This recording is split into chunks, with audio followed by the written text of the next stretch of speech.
When people talk about flags, having flags all over the world, or 5 flags, or I'm putting a flag here or a flag there, what does that actually mean?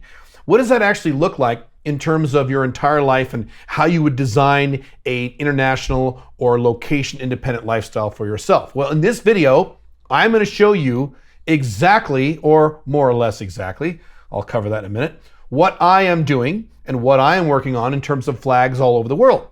And I'm going to use these visuals here of the world to show you exactly where these places are and the purposes of these different cities and or regions to give you an actual example, a real life example of what someone is doing in terms of a flag strategy for his life. Now, this is just my example. Certainly you would not want to copy what I'm doing. As a matter of fact, it would be very stupid for you to copy exactly what I'm doing because everyone has different scenarios. I'll cover that in a moment. But this gives you a good example of how you can implement a location-independent international lifestyle into your life. And if you wait until the end of the video, I will show you what I know to be the most profitable flags that I will be planting. Either I have planted already and or will be planting in the next few years. And as always, I am Caleb Jones. This is Alpha Male 2.0. I make a multi-6-figure location-independent income while dating multiple attractive women all at the same time. And I teach men like you how to do the same thing. And a strong component of the Alpha Male 2.0 lifestyle is location independence. Now, that doesn't mean you have to live a fully international lifestyle like I've got here, like I'm about to show you, and like I live. You can certainly stay in one place for the vast majority of the year, and that's perfectly fine, as long as you're location independent, as long as your income doesn't root you to that particular location. So, in going over my flags plan, where I'm going to show you various different parts of the world, first I have to cover both my strengths in terms of my lifestyle and my person, and the parameters that either limit me or parameters I've imposed upon myself. And these are things you need to do when trying to sit down and figure out a lifestyle for you. What are your strengths and what are your constraints and or your parameters? So I'm going to list my strengths and my parameters. Again, just as an example, you will be radically different, or maybe you'll be a little different. But again, I'm giving you an example of the process you should follow when designing a 5 flags or international based lifestyle for yourself. So first I will cover my strengths. And again, these are my strengths. You will be different. So in terms of my strengths, listed in no particular order, is that I have a high income. So I'm able to do things that a lot of guys with lower incomes or medium incomes wouldn't be able to do. Money is a very, very important thing in my life. I've been making a 6-figure income since I was 27 years old, and I'm almost 50. So I make a decently good income. I am certainly not a billionaire or anything like that, nor will I ever be. I don't think I want to work quite that hard, but I do make a high income, so I'm able to utilize that to my advantage. The next strength I have is, obviously, I am fully 100% location independent. 100% of all my businesses, all of my income streams, and I have many of them, are all location independent, which means I can go anywhere in the world, stay there for as long as I want, and the income continues as long as I have an internet connection. And thankfully, we live in an era where no matter where you are in the world, even if you're out in the deep, dark wilderness, you'll probably have some sort of internet connection there. So I can go wherever I want, live wherever I want, be wherever I want, travel whenever I want, and I have no dip in income. My finances and my lifestyle are not dictated to me by any one country, city, or region. Thank God. My next strength is, obviously, I have very strong woman skills. I am Black Dragon. I have been working on my women skills very hard for the past 14 years now, and so I can get results in my women life pretty easily with not a lot of effort because I've been doing this a long time. So I can go anywhere in the world and get laid or get whatever I need in terms of my sexual desires or what have you pretty easily in most countries, even in countries where they don't speak English, and I've done that many times. Now, does that mean I want to go hog wild and just bang chicks all over the earth? No, I will cover that in a minute when I cover my parameters. But technically, one of my strengths is I have strong woman skills. The next strength I have, and I mentioned this on a recent podcast I did, is that I have a strong willingness to put up with travel inconveniences. So for example, if I talk about flying overnight and being on a plane for 12 hours and then sitting in an airport for 6 hours and flying again for another 4 hours, a lot of guys will go, oh my God, I would never do that. I'd rather just stay home. I don't have that problem. I'm a tough guy. I could put up with a lot of inconveniences, and and not sleeping on planes and spending a lot of time in airports and jet lag. I can put up with these things. And to me, these things are small prices to pay for the vast amount of money I make and the taxes that I save and the lifestyle advantages I have living a location independent, international based lifestyle. So that's a strength I have as compared to a lot of other people. The last strength I have, and this is a very big strength nowadays because very few men have this particular strength, is that I lack a strong sense of politics or patriotic societal programming. Meaning, I don't give a shit about any country in the world. I am not like most people where I say my country is the best. I'm from the USA and the USA is the best or used to be the best. Or I'm from Scandinavia. We have the best welfare system in the world. Or I'm from China and we're going to take over the world because we're so awesome. Or I'm from Canada and we're the nicest people in the world because we're so progressive. So I love my country. I don't have any of that. Technically, legally, I am an American, but I don't care about America, as you probably already know from my content. I just don't give a shit. All countries in the world suck. It's just that some countries suck a little less than others. I am not one of these people who is wedded to any one country or nationality. Also, I do not have any strong sense of political belonging or tribalism. I am not a left-winger, nor am I a Donald Trump supporter or a right-winger. I think both those ideologies are totally insane and completely screwed. I just don't care. Politically, I am a libertarian, but there is no libertarian group or political party anywhere in the world. Therefore, I am free from these irrational constraints that make most people in the Western world, particularly Americans, very, very irrational and very, very angry to the point where they don't take action to better their lives because they're so pissed off and or worried about political opinions or people on the opposite political side or political events. I just don't care about these things. These things do not hold me down, thank God. So those are my strengths in terms of developing a international lifestyle. And now, to make sure that the plan addresses everything and not just my strengths, we also have to cover my parameters. These would be things that I don't want and or the constraints in my life. And these are just as important as my strengths when planning out my international lifestyle. And again, you should copy this model. You should determine your strengths and your parameters. So in terms of my parameters, again, in no particular order, number one at the top of that list is I am married. It's an OLTR Alpha Male 2.0 marriage where all of my finances are legally protected in case of a divorce, and I can have sex with other women besides my wife whenever I want, and I do. But I am married to a woman I love very much, and so that means there is a certain level of constraint upon where I can go and how often I can go there and how long I can be gone. I do have to compromise at least a little bit with someone else in my life. So I have that constraint. Being married is a constraint, even if it's an OLTR marriage. I would have less constraints if I was completely single, but I wanted to be married for a long time. I like being married. I would like to be married to this person for the rest of my life. So I'm happy to take on that minor in my case anyway, constraint and limitation. It is an Alpha Male 2.0 marriage, which means I do what I want and she's welcome to come along with me or not. And thankfully, at least so far in my marriage, she's been like that, so not a big deal.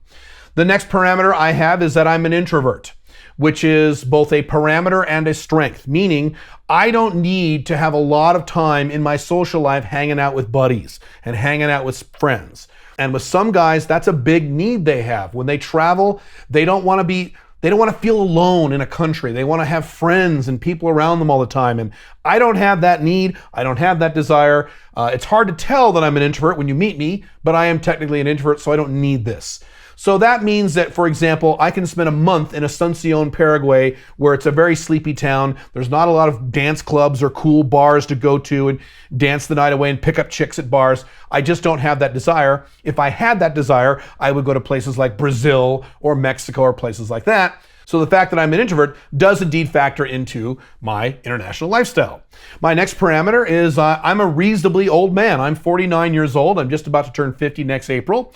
And so that means a few things. It means, number one, I'm not super interested in having the younger man lifestyle. If I was maybe 23 years old, 26 years old, 31 years old, maybe I would like to travel the world and bang a bunch of chicks in every country and rack up my notch count to 500 women or whatever the hell. I'm at the age now where I've kind of been there and done that. Don't really need to do that. Yes, I need to have sex with other women besides my wife because long-term monogamy does not work. So I have to factor that in there. But that's not a big deal. It's not like I have to constantly be picking up new chicks and traveling the world banging chicks all over the place. I just don't have an interest in doing that. Now, that also means that at some point in the next decade or two in my life, I hope this isn't the case, but it's possible that I may not have the physical ability to do certain things that I can do now.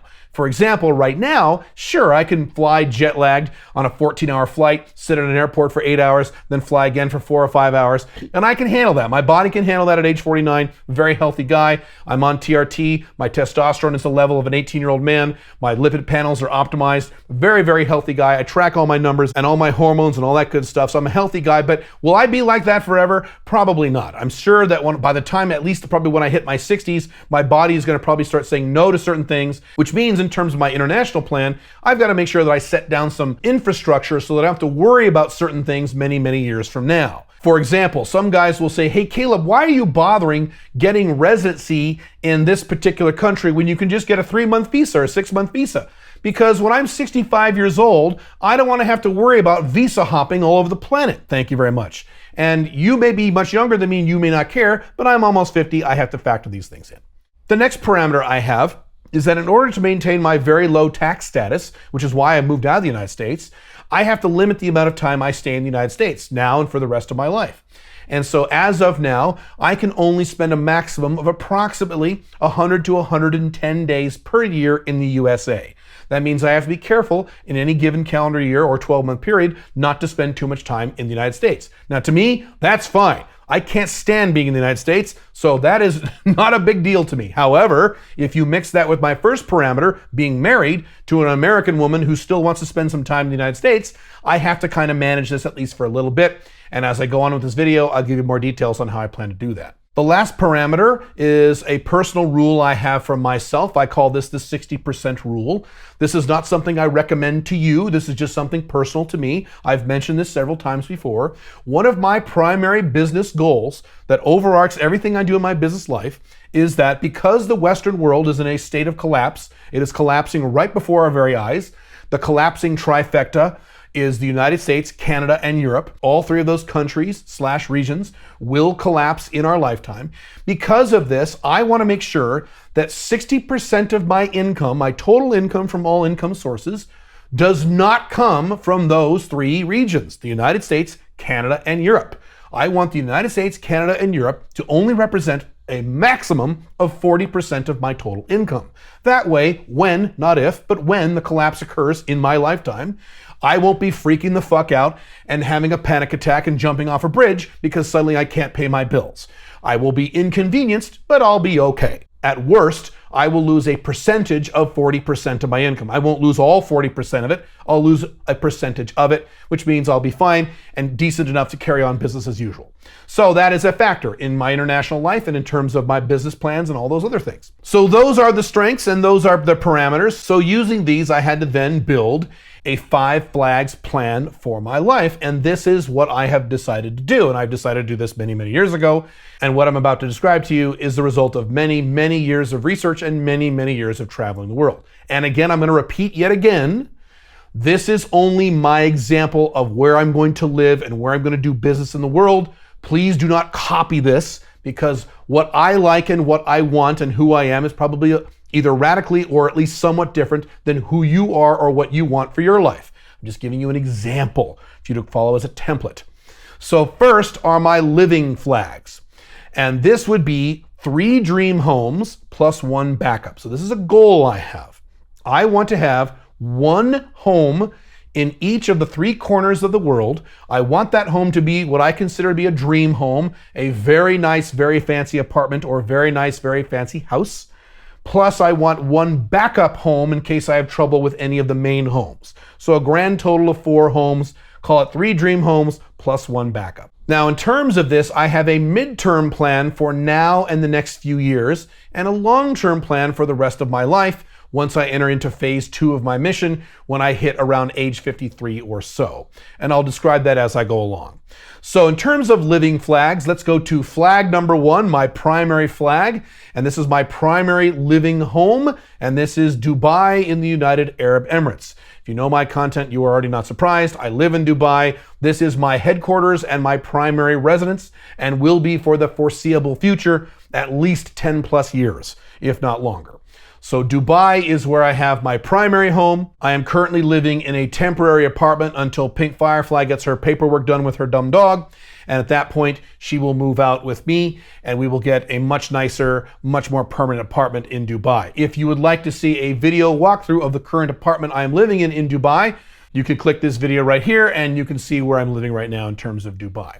Then that means I have 2 secondary homes. And so the way I wanted to do this was 1 home in the Americas, 1 home in the centralized world, in other words, Europe/Central Asia/Africa, and 1 home in Asia. So my Dubai home is that central home. That is my central hub location. That's my primary home. Then I want a secondary home somewhere in the Americas. And that brings me to Scottsdale, Arizona. Pink Firefly and I are working on getting a temporary home of sorts in Scottsdale, Arizona. And as I said in my parameters, I will be limited on the number of days I can spend in this home to maintain my tax status. Pink Firefly will not be. Pink Firefly can stay there as long as she likes. So we're working on is getting a place there in the next few months. Pink Firefly and I both like Scottsdale, Arizona a lot.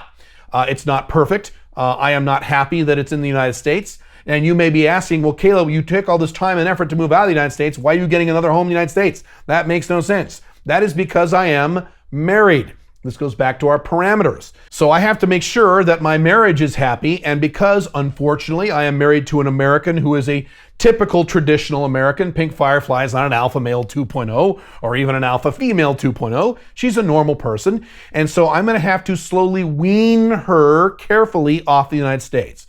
So instead of saying, all right, we're moving to Dubai, that's the way it goes, I said, we'll move to Dubai, but we could spend 1, 2, 3 months a year back in the United States in Scottsdale. And this will be part of the midterm plan. This will only be for the next 1 to 3 years or so at the most.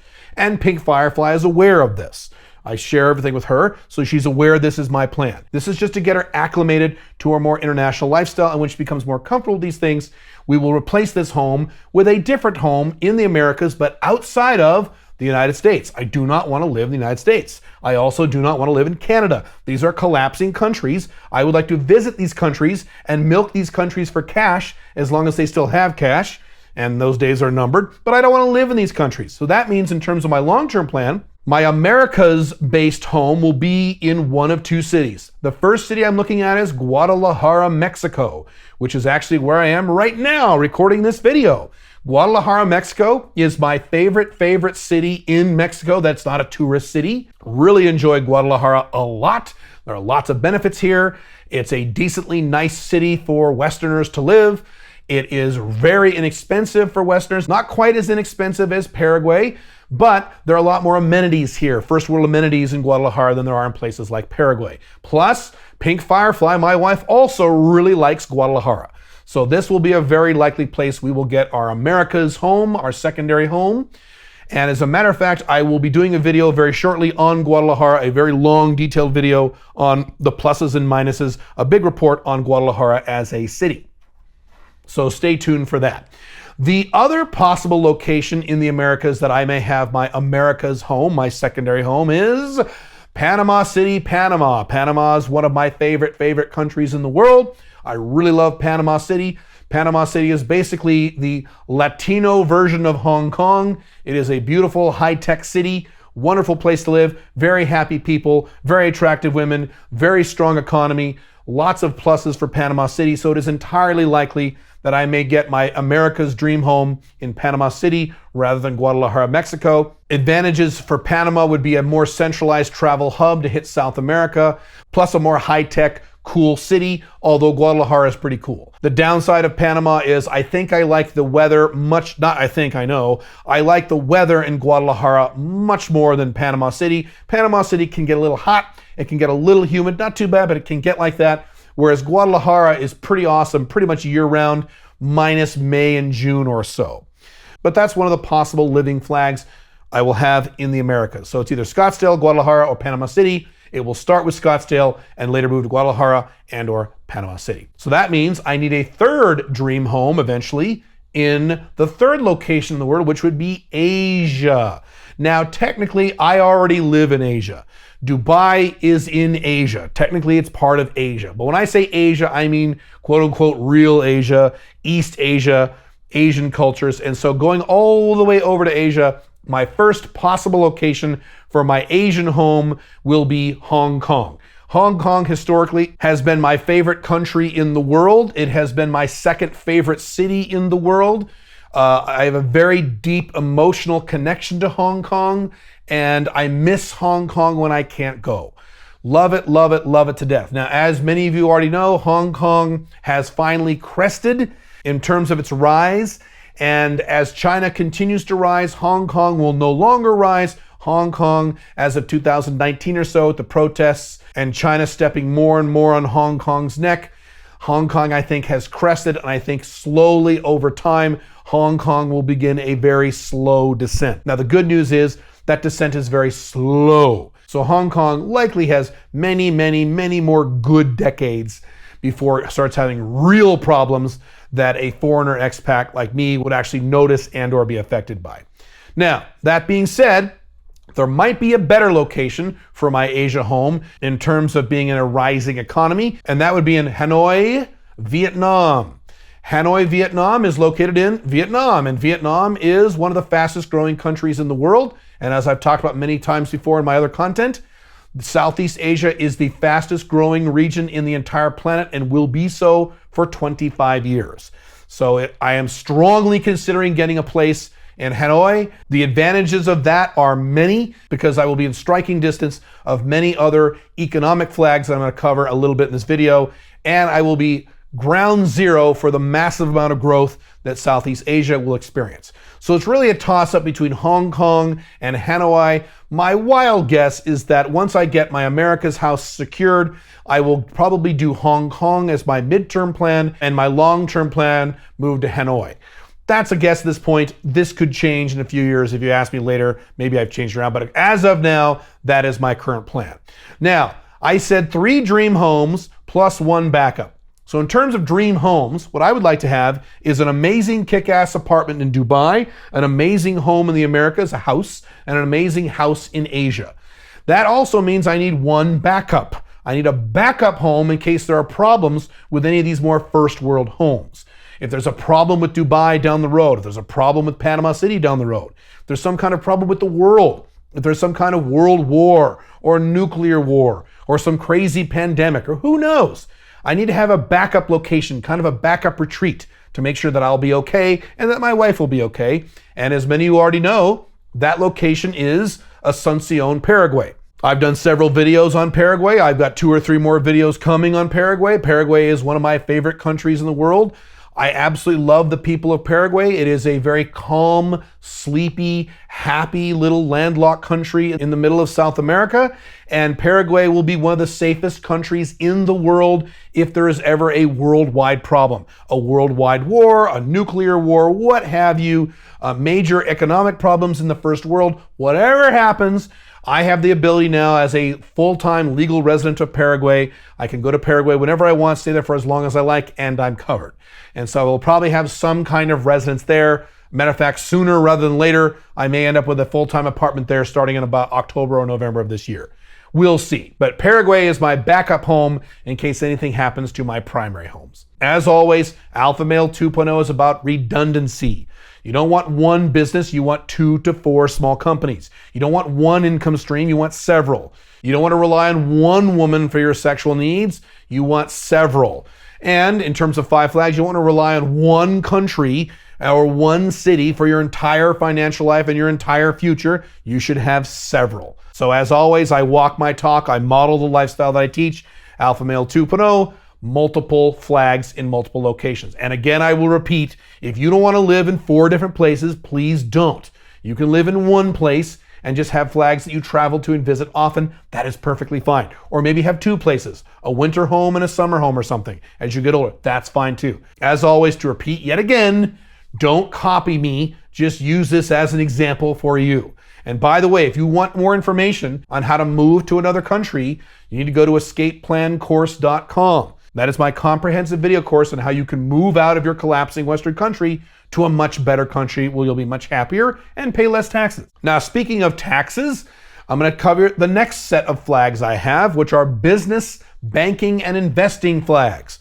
So these are cities all over the world where I will be doing, or currently am doing, business, investing, or banking, or a combination thereof. I'm not going to live in these places, but I'm certainly going to spend a lot of time in these places. I may have investments in these places. I may have corporate structures in these places. I may be doing banking in these places. I may be getting residency and or passports in these places. I'm doing a lot of things in a lot of places. Now, one thing before I get into these specific countries is I have been told by my attorneys I have to be a little careful about what I say publicly in terms of the residencies I'm pursuing, the passports I'm pursuing, the banking and investing opportunities I'm pursuing abroad. So I cannot give you a lot of detail on what I'm doing with every one of these cities I'm about to cover. I'm just going to give you a brief overview, if that. If you are pissed off that I'm not giving you enough information, then you have a really easy answer. You can join one of my coaching programs or pay me for coaching. In other words, give me money and then I can tell you whatever you want. But if you want completely free information, unfortunately, to protect myself legally, I have to keep some of my cards close to the chest.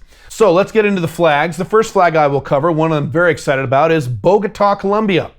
Colombia, as I've mentioned before, is one of the fastest growing countries in the world. It is actually growing faster than most countries in Asia, which is pretty incredible. Ground zero for economic growth in Colombia is the city of Bogota, which is the capital city. Most guys, when they move to Bogota or want to get laid with chicks in Bogota, go to Medellin. And as I've said many times before, Medellin is where you go for lifestyle. Bogota is where you go for money. So I don't care about lifestyle. I already live a perfect lifestyle, pretty much. So right now I'm about the money. So I'm spending a lot of time in Bogota for various things I'm doing that I can't go into detail about in terms of business/investing/banking. By the way, before I cover the rest of these flag cities, business flag cities, you need to do something. You need to subscribe to this channel. You need to like this video. You need to click the dumb notification bell, and you need to leave a comment on this video, regardless of what the comment is. I don't care. The more interactivity I get on this content, the more of this type of content I will do for you. So by doing these 4 things, you are only benefiting you. All right. The next location is, we're going to go all the way back to Asuncion, Paraguay. There is definitely some investing I'm going to do down there. I can't give you details. Okay, I'll give you a little hint. It has to do with buying land. So agricultural land is something that I want to get into, and so I'm looking at various places, but primarily I'm focusing on Asuncion, Paraguay. The next flag that I'm working on, as a matter of fact, I will be there in about 2 weeks. I'll be spending about 3 weeks there, is Yerevan, Armenia. Armenia is a great little country in the Caucasus. There's a lot of international opportunity there, and I have about 2 or 3 different things that are going to take some serious time there, but I'm starting on these processes now in terms of Yerevan. So I'm going to be in Yerevan for 2 weeks, and if you have any interest in Yerevan, don't worry, I will do a full video, at least 1, if not 2 or 3 YouTube videos on Yerevan, Armenia. Very, very excited to go there. I will be there in September. Another investing city is, we're going to jump across the ocean now back to Panama City, Panama. Panama is a great place to do business. It is a great place to have corporate structures. It's a great place for residency and sometimes, in some cases, citizenship, although that's much more complicated. So there's definitely a lot of things I will be doing there, even if I don't end up living there. Another important business flag that I am working on starting next year will be Doha, Qatar. And Qatar is the richest, wealthiest country in the world. Dubai, where I live, is the 3rd wealthiest. Qatar is the wealthiest. So daddy likes money, so daddy's going to go after some of that Arab money. Yee-hoo. I have several things planned for Doha, Qatar. I can't wait to go there. And because I'm in Dubai, Qatar is like an hour away by plane. I can kind of hop over there whenever I want. I can just spend the weekend there whenever I feel like it. Kind of cool. One of the many beauties of living in Dubai. Another very important economic flag for me is Hong Kong, obviously. Now again, Hong Kong is not a growth country. Hong Kong is a country that has already peaked. And so, but there are still some various things I'd like to do in Hong Kong. There are some things I'm already doing in Hong Kong I can't talk about, but I will continue to do these things and expand these things. Very similarly, another economic flag I have is Singapore. Singapore is probably, I don't know, arguably the #1 city in the world in terms of its economy. Great place to invest. And so I've got several things going on in Singapore, and I intend on doing more things in Singapore. Matter of fact, I've said this before, if it wasn't for the humidity, I'd probably be living in Singapore right now instead of Dubai. Singapore is that awesome. But I'm not going to live there. It's going to be an economic flag for me, not a living flag. Another very important flag that I've had to delay about 2 years because of the cerveza sickness is Phnom Penh, Cambodia. Cambodia is my bet for the fastest long-term growing country in the world. That is a prediction on my part. I could be wrong, but I think it's going to happen. So I have some serious investing to do in Cambodia. And unfortunately, I was going to do some of this stuff 2 years ago, but the cerveza sickness and the world's overreaction to this sickness has delayed my plans there. So hopefully I can resurrect those plans next year in 2022. Big plans for Phnom Penh, Cambodia. Similarly also, Hanoi, Vietnam. Again, I have some business items over there that I'd like to get started, and hopefully I will get those started next year as well. Another place I have been working on actively and will continue to do so is Tbilisi, Georgia. Great place to live. I am not going to live in Georgia. Great place to bank and do business. Although, unfortunately, based on what I have seen in the last few years, Georgia's not quite as great as it used to be. It's getting a little more complicated in Georgia, but it's still a really good place in terms of business, banking, and possibly investing. So I'll definitely be doing some things there. And lastly, I'm going to give you the best, in terms of economics, best flag, the flag that I am most excited about, the flag that I intend to make a lot of money from over the next 5 to 10 years, and that is coastal China. Not just China, coastal China, the first world China. China, as I've said many times, and people hate it when I say this, but it's factually accurate, will run the entire world throughout most of the 21st century. It will replace the United States as the world's greatest power. It has done so already in many respects. And so I have very big business plans for not only China, but Chinese people in Chinese diasporas. So that would be China, Singapore, Taiwan, Hong Kong, both Mandarin-speaking regions and Cantonese-speaking regions. Very excited about the things I'm going to be doing in China soon. Can't talk about them yet, but they will be pretty public when I do them. So it'll be pretty obvious when I do these things. But in terms of business, the 3 flags that I am most excited about are Hanoi, Bogota, and China. And in terms of investing, the flag that I'm most excited about is Cambodia. And that's it. That is the layout of the flag systems that I am working on now. If this seems complex to you, then again, don't copy me. Maybe you just want to live in 2 places and invest in a 3rd place. That's fine. Maybe you want to live in 1 place, hook up with chicks in a 2nd place, and have some investing in a 3rd place. You can keep this as simple or as complicated as you like. I'm kind of an extremist on these things, as you can see. And you can also tell by all the flags I've covered in this video, I'm adhering to my strengths and to my parameters. My 60% rule of staying out of the collapsing trifecta and the Western world, and various other things. I hope this example has helped kind of spark some ideas in terms of what you would do for your life, perhaps in your 5 Flags International life. And if you would like more detail on how I came to some of these decisions, you can click this video right here. Or if you would like to know how to find the best country for you to move to in 2021, you can click this video here. 2 different options for you. But regardless, I will see you in the next video. Have a good one. Bye.